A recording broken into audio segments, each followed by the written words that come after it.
हर किसी के लिए उनका घर उनके दिल के बहुत करीब होता है, चाहे वो अपना हो या फिर रेंट का हो। घर तो घर ही होता है, उससे हमारे कई सारे इमोशन जुड़े हुए होते हैं।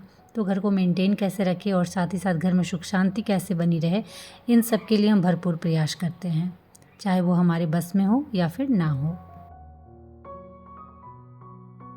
तो जिस घर में तुलसी माता का छोटा सा पौधा भी लगा हुआ रहता है ना, तो उस घर से शांति और दरिद्रता कोसों दूर रहती है। साथ ही साथ पॉजिटिव एनर्जी घर के अंदर प्रवेश करती है और जो भी घर के अंदर नेगेटिव एनर्जी है सब बाहर निकल जाती है। और हम सबकी इच्छा भी तो यही होती है कि हमारा परिवार खुश रहे, हमारे घर परिवार में सुख शांति हमेशा बनी रहे। तो आप भी अपने घर में एक छोटा सा तुलसी पौधा ज़रूर लगाएं। तो मैंने भी अपने घर के लिए एक छोटा सा तुलसी पौधा ला के रखा हुआ था, जिसे मैं लगा रही हूँ। वैसे तो काफ़ी दिन से प्रोग्राम चल रहा था कि तुलसी का पौधा लगाना है, लेकिन कुछ ना कुछ रीज़न की वजह से हो नहीं रहा था। वो बोलते हैं ना कि किसी भी अच्छे काम के लिए कोई अच्छा सा दिन बना हुआ रहता है, तो शायद आज का दिन मेरे लिए ये था। जिस दिन माता तुलसी का मेरे घर में आगमन हुआ, तो आप इसे अगर अपने घर के आंगन में लगाते हो, अगर घर के आंगन में स्पेस है तब तो बहुत अच्छी बात है, और अगर नहीं है तो आप मेरी तरह से बालकनी में भी लगा सकते हो। तो मेरे पास एक छोटा सा प्लाई का टुकड़ा था, तो उसे मैंने जो बालकनी का रेलिंग है उसमें डाल दिया और उसके ऊपर मैंने तुलसी का पौधा रखा हुआ है। तो अब इसी में मैं डेली पूजा करूँगी, जल चढ़ाऊँगी, क्योंकि आप मुझे देखते थे जब मैं सूर्य भगवान को जल चढ़ाती थी तो कोई तुलसी का पौधा नहीं था और मैं बहुत मिस करती थी। बट आज फाइनली माता तुलसी का मेरे घर में आगमन हुआ और मैं बहुत खुश हूँ। मेरे मन को एक अजब सी शांति मिल रही है, जो कि ऐसी शांति आपको कहीं नहीं मिलेगी, सिर्फ भगवान के पास ही। तो चलिए फाइनली थोड़ा सा पूजा भी कर लेते हैं।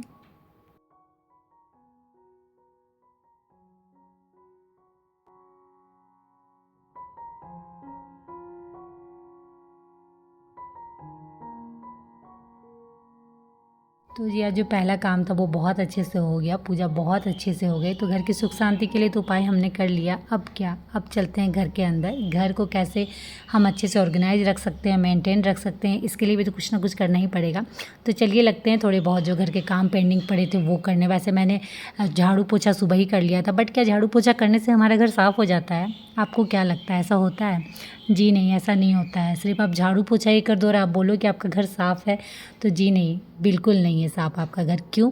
क्योंकि सिर्फ झाड़ू पोछा की वजह से ही हमारा घर गंदा नहीं लगता। हमारा घर गंदा क्यों लगता है? हमारा घर गंदा इसीलिए लगता है क्योंकि अगर हमारा घर अनऑर्गेनाइज्ड है, अगर सामानें इधर उधर फेंकी हुई हैं, अगर आपकी बेडशीट गंदी बिछी हुई हैं, चादरें जो आप बिछा के रखे हो वो गंदी पड़ी हुई हैं, बेड अगर आपका अच्छे से सेट नहीं है, तो इन सारी छोटी छोटी वजहों के कारण भी आपका घर गंदा लगता है, चाहे आप झाड़ू पोछा करो या फिर ना करो। तो इन छोटी छोटी बातों पे ध्यान देना बहुत ज़रूरी है। अगर आपके घर में जो आपने बेडशीट बिछा के रखी हैं, चादरें बिछा के रखी है, अगर वो गंदी हो रखी हो तो कोशिश करो आप उसी वक्त उसे बदल डालो। बाकी काम आप बाद में करना, लेकिन पहले बेडशीट अच्छे से लगा लो। उसके बाद आपको अंतर ज़रूर देखने को मिलेगा। जो आपको पहले रूम मेसी सा लग रहा था, साफ़ करने के बावजूद साफ़ नहीं लग रहा था, बस ये छोटा सा उपाय आप करना, उसके बाद देखना आपको कितना ज़्यादा अंतर देखने को मिलेगा। और कोशिश यही करिएगा जिस वक्त जो काम आपको नज़र आता है ना, कोशिश करिए उसी वक्त उस काम को निपटा लो। हाँ, अगर आप किसी काम में बिजी हो तो कोई बात नहीं, आप बाद में भी उसे कर सकते हो जब भी आपके पास टाइम हो। बट अगर आप खाली बैठे हो, फ्री हो, आपके पास थोड़ा बहुत टाइम है, तो कोशिश करिए कि अगर आंखों के सामने कोई काम दिख गया तो उसी वक्त उसे निपटा लीजिए। तो चलिए बेडशीट वेडशीट मैंने बिछा दी थी, क्योंकि मेरी भी बेडशीट गंदी हो रखी थी। वाइट बेडशीट ना बहुत जल्दी गंदी होती हैं, तो उसे मैंने हटाया और दूसरी वाली बेडशीट मैंने वहाँ लगा दिया और अब मेरा रूम काफ़ी अच्छा लग रहा है। उसके बाद मैं आ गई थी लिविंग रूम में। तो ये जो आप स्टोरेज वाले यूनिट देख रहे हो, इसका मेन पर्पस यही था कि जो सामान इधर उधर बिखरे पड़े हुए रहते हैं वो एटलीस्ट उनके लिए एक जगह प्रॉपर हो जहाँ मैं उन्हें रख सकूँ और मेरे सामान इधर उधर बिखरे पड़े हुए भी ना हो। लेकिन अगर आपके पास कितना भी स्टोरेज हो और आप अगर सामान अपने जो भी हो, चाहे कुशन कवर हो, पिलो कवर हो, कुछ भी हो, अगर आप जैसे तैसे रखते हो ना, तो आपके पास कितना भी स्टोरेज हो वो आप स्टोरेज आपको कम ही पड़ेगा। तो जैसे मेरे साथ मेरा जो ये आप ड्रॉअर देख रहे हो, इसमें मैं कुशन कवर नीचे वाले दोनों ड्रॉअर में रखती हूँ। लेकिन कई बार ना हड़बड़ी के चक्कर में जल्दी जल्दी कुशन कवर निकालना है और वापस से उसे फिर डालना है, उसके चक्कर में जैसे तैसे सब कुशन कवर पड़े हुए थे, जिसके कारण मुझे और एक्स्ट्रा कुशन कवर रखने के लिए जगह ही नहीं मिल रही थी, क्योंकि इसी से पूरा पैक था और काफ़ी प्रॉब्लम मुझे होती थी। और कई बार हम बोलते भी हैं कि जहाँ से जो चीज़ें निकालो वैसे ही अच्छे से डालो, लेकिन कई बार हड़बड़ी के चक्कर में ना गड़बड़ हो ही जाती है। आप कितने भी अच्छे से क्यों ना रख रहे हो, लेकिन थोड़ा बहुत वहाँ मेसी हो ही जाता है। तो घर के बाहर तो हम चमका देते हैं कि कोई भी सामान इधर से उधर ना दिखे, लेकिन जो अंदर में जो हमारे स्टोरेज यूनिट है वहाँ हम जैसे तैसे सामान डाल देते हैं, क्योंकि अंदर है, छुपा हुआ है, दिखेगा नहीं, वो ख़राब लगना नहीं है। लेकिन उसके बाद प्रॉब्लम भी हमें ही फेस करना पड़ता है, जैसे मुझे करना पड़ा था। बाकी सामानों को रखने के लिए मेरे पास स्पेस ही नहीं था। अब मैं क्या करूँ।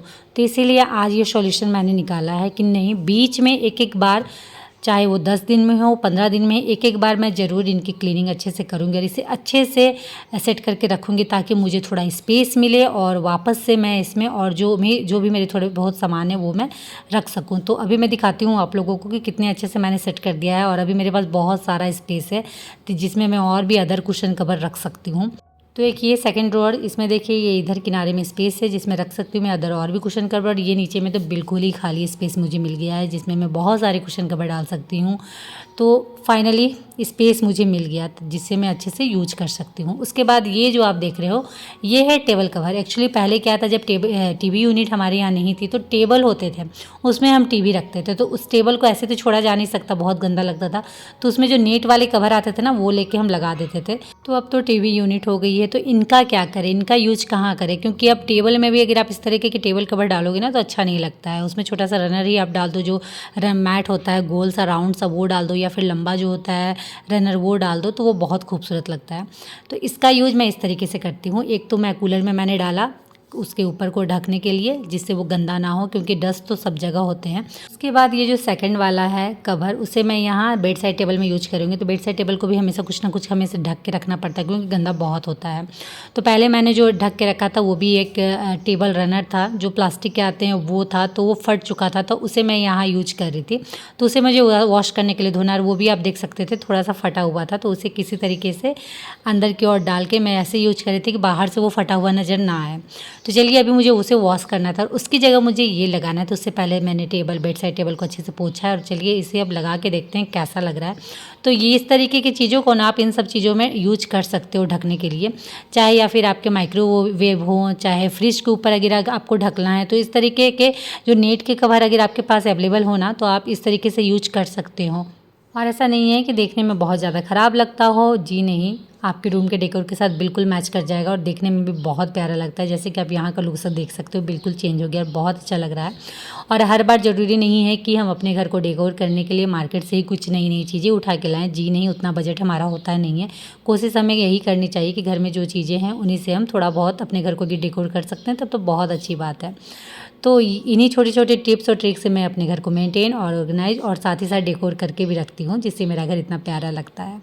तो वो तो हो गया। और उसके बाद ये है आम का अचार जो कि मम्मी ने भेजा है, तो मम्मी ने साथ ही साथ बना के भेज दिया था। तो ये अच्छे से सूखा नहीं है, तो जब तक आम के अचार को आप अच्छे से सुखाओ नहीं ना तब तक टेस्ट नहीं आता है। और ये बहुत अच्छे से बना हुआ है, मसाला भरपूर है, तेल भरपूर है, बस इसे मुझे सुखाना है। और इसे मैंने डब्बे से निकाला है ना, उसके बाद पूरे घर में मतलब आम का अचार वाला जो स्मेल होता है वो फैल गया है।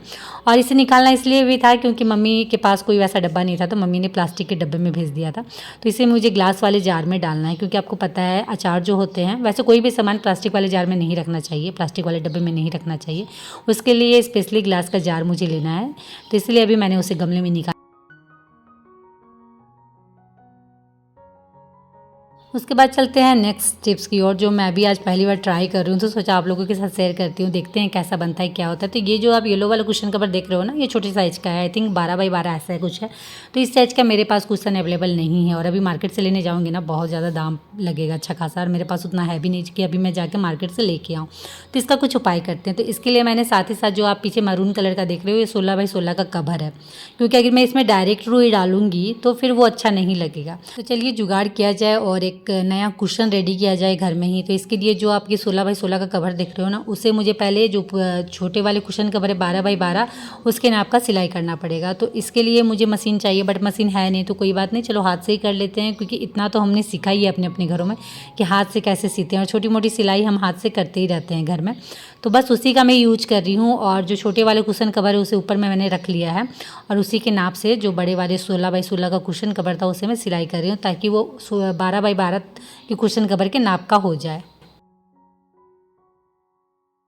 ओके, तो फाइनली सिलाई वाले काम में मैं सक्सेसफुल रही हूँ, और जो 16 बाई 16 के कुशन कवर थे वो अब हो गए हैं 12 बाई 12 के, और बहुत अच्छे से सिलाई हुई, आप देख सकते हो, बिल्कुल एकदम नाप का, ना ज़्यादा छोटा ना ज़्यादा बड़ा, एकदम सेम नाप का। तो चलिए कुशन कवर तो रेडी है, और अब कुशन बनाते हैं, नेक्स्ट प्रोसेस की ओर चलते हैं। इसमें हम रुई डालते हैं, और उसके बाद प्रॉपर इसे कुशन, एक अच्छा सा कुशन 12 बाई 12 का रेडी करते हैं। और उसके बाद जो ये कवर है वो उसके ऊपर डालते हैं। ये कवर ना मुझे बहुत ज़्यादा पसंद है। एक्चुअली मैंने दोहर लिया था, उसके साथ मुझे ये 2 के सेट मिले थे, बट मेरे पास इस नाम का कुशन ही नहीं था, तो इनका यूज कभी हुआ ही नहीं। ये नए के नए रखे हुए थे। कुशन ना होने की वजह से ना मैंने इसे कभी यूज ही नहीं किया। और जब रही बात कि मार्केट से उठा के ले आऊँ, तो बहुत बार बहुत सारी चीज़ों में ना हमें सोचना पड़ता है, और कोशिश सबसे पहले हमें यही करनी चाहिए कि अगर घर में वो चीज़ हम कर लें, अगर अच्छे से घर में ही कम बजट में कुशन रेडी हो जाए, तो फिर हम मार्केट से क्यों लाएं। अगर आपके पास सामान अवेलेबल है ना, अगर आपके पास पहले से कुछ थोड़े बहुत सामान है, तो आप कोशिश करो घर में ही तैयार कर लेने की। अगर नहीं होता है और फिर कभी अगर आपका बजट हुआ तब ठीक है, आप बाहर से ले आओ। बट मैं पहले ट्राई करती हूँ कि घर में मुझसे हो जाता है तो ठीक है, नहीं होता है तब अगर बजट के अंदर है तो फिर जाके मैं ले आती हूँ। क्योंकि अगर आप हाउसवाइफ हो या आप होम मेकर हो, जो भी हो, आपको अगर आप घर चला रहे हो तो आपको बहुत सोच समझ के काम करना चाहिए। तो मेरी तो यही ट्रिक रहती है कि घर से रिलेटेड कुछ भी हो, पहले मैं घर में ही ट्राई कर लेती हूँ। कि नहीं होता है तब जाकर, अगर मेरे बजट के अंदर आता है तभी बाहर से जाकर मैं कुछ लाती हूँ। तो ये कुछ रुई मेरे पास थे अवेलेबल, जिनका कोई यूज नहीं था। एक्चुअली पिलो में ये डाले हुए थे और पिलो ख़राब हो चुका था, तो रुई मैंने रख लिया था कि कुछ ना कुछ तो यूज आ ही जाना है। तो अभी ये कुशन बनाने में मुझे यूज आएगा। तो इसे मैंने थोड़ा सा धूप दिखा दिया था ताकि ये थोड़ा सा इनमें वॉल्यूम आ जाए, क्योंकि ये दब गए थे, तो थोड़ा सा भी अच्छे हो गए धूप दिखाने के बाद। तो उसे मैंने हाथों से अच्छे से थोड़ा सा फैला दिया, और उसके बाद अब मैं इसे मैं डाल रही हूँ कुशन कवर जो मैंने रेडी किया है उसमें। तो चलिए फटाफट बनाते हैं और देखते हैं फाइनली कैसा बन रहा है, क्योंकि मैंने ये फ़र्स्ट टाइम ट्राई किया है, मैंने कभी इस तरीके से नहीं किया है। तो देखते हैं कैसा क्या बन रहा है। आई होप अच्छा बन जाए, जो कि जैसा मैंने सोचा है वैसा रेडी हो जाए, तब तो फिर क्या कहना। और गर्मी बहुत ज़्यादा लग रही है, बट मैं डर से फ़ैन नहीं ऑन कर रही हूँ, क्योंकि ये रुई फिर उड़ने लगेगी और फिर मुझे फिर दोबारा मेहनत करनी पड़ेगी, पूरे घर को झाड़ू करना पड़ेगा। इसलिए गर्मी में ही बर्दाश्त करके मैं बना रही हूँ। तो अगर इतनी मेहनत से अगर कोई चीज़ बना रही हूँ और आई होप वो अच्छी बन जाए, तब तो फिर क्या कहना। तो फाइनली रिजल्ट देख सकते हो आप। इतनी मेहनत के बाद फाइनली जो रिजल्ट आया वो बहुत अच्छा है, मतलब बहुत अच्छे से कुशन रेडी हो गया है। देख के मुझे बड़ी खुशी हो रही है कि मेरी मेहनत रंग लाई। क्योंकि आप किसी भी चीज़ को, चाहे वो छोटी हो बड़ी हो कुछ भी हो, अगर आप मेहनत से करते हो ना, दिल से करते हो ना, और अगर ये वो अच्छी हो जाए ना, तो जो खुशी मिलती है ना, वो फिर आपको कहीं नहीं मिलने वाली है वैसी खुशी। तो मुझे बहुत अच्छा लगा कि फाइनली मैंने घर पे ही बहुत अच्छे से कुशन रेडी कर दिया है। तो ऐसे छोटे छोटे टिप्स और ट्रिक्स से ना आप अपने घर को ना अच्छे से डेकोर कर सकते हो। आपको बाहर से कुछ लाने की ज़रूरत नहीं पड़ेगी अगर आपके घर में थोड़े बहुत सामान अवेलेबल हो तो फाइनली जो मेरे कुशन कवर थे, जिसके लिए मैं काफ़ी टाइम से वेट कर रही थी कि इन्हें मैं यूज करूँ, वो फाइनली आज यूज हो जाने हैं। तो एक जाएगा यहाँ, क्योंकि इस रूम का डेकोर येलो है, तो ये येलो वाला मैंने यहाँ लगा दिया, जो कि काफ़ी प्यारा लग रहा है। और सेकंड जो पिंक है वो चलते हैं बच्चों के रूम में, क्योंकि यहाँ जो डेकोर मैंने किया वो पिंक किया है, तो इसे मैंने यहाँ लगा दिया। तो बहुत प्यारा लग रहा था। बस थोड़ी सी मेहनत और आपके घर का लुक बिल्कुल चेंज, आप अपने घर की काया बिल्कुल पलट सकते हो, बस थोड़े से दिमाग लगा के। तो फाइनली घर का काम जो कि थोड़ा बहुत था वो आज ख़त्म हुआ। और मुझे बहुत ज़्यादा गर्मी लग रही थी, तो सोचा कूलर के पास थोड़ा सा बैठूं, बट क्या बैठोगे आप, क्योंकि कूलर में पानी ख़त्म था। और ये भी मेरी ही ड्यूटी है कि दिन भर मुझे देखते रहना है कूलर में पानी है कि नहीं है, और फिर उसे भरना भी है, क्योंकि बच्चे भी दिन भर हॉल में बैठे रहते हैं, पढ़ना लिखना टीवी देखना, तो कूलर में पानी एनी टाइम भरा रहना चाहिए ही चाहिए। और क्या होता है ना, कई बार पानी ना रहने से अगर आप कूलर चला दो तो फिर मोटर जलने का भी डर रहता है। तो चलिए पानी मैंने भर दिया है, और थोड़ा सा कूलर चला के मैं थोड़ी देर के लिए कूलर के सामने बैठती हूँ, क्योंकि सच में बहुत ज़्यादा गर्मी लग रही है और मैं थक चुकी हूँ इतना सारा काम करके। तो चलिए फ्रेंड, इसी के साथ इस ब्लॉग को भी करते हैं एंड। आई होप आज का ब्लॉग आप लोगों को अच्छा लगा हो, तो फटाफट लाइक करिए, शेयर करिए, और अगर मेरे चैनल में नए आए हो तो प्लीज़ चैनल को सब्सक्राइब जरूर कर लीजिएगा। तो चलिए आज के लिए इतना ही, मिलते हैं नेक्स्ट ब्लॉग में, तब तक के लिए बाय, और आप सब अपना ख्याल रखिएगा।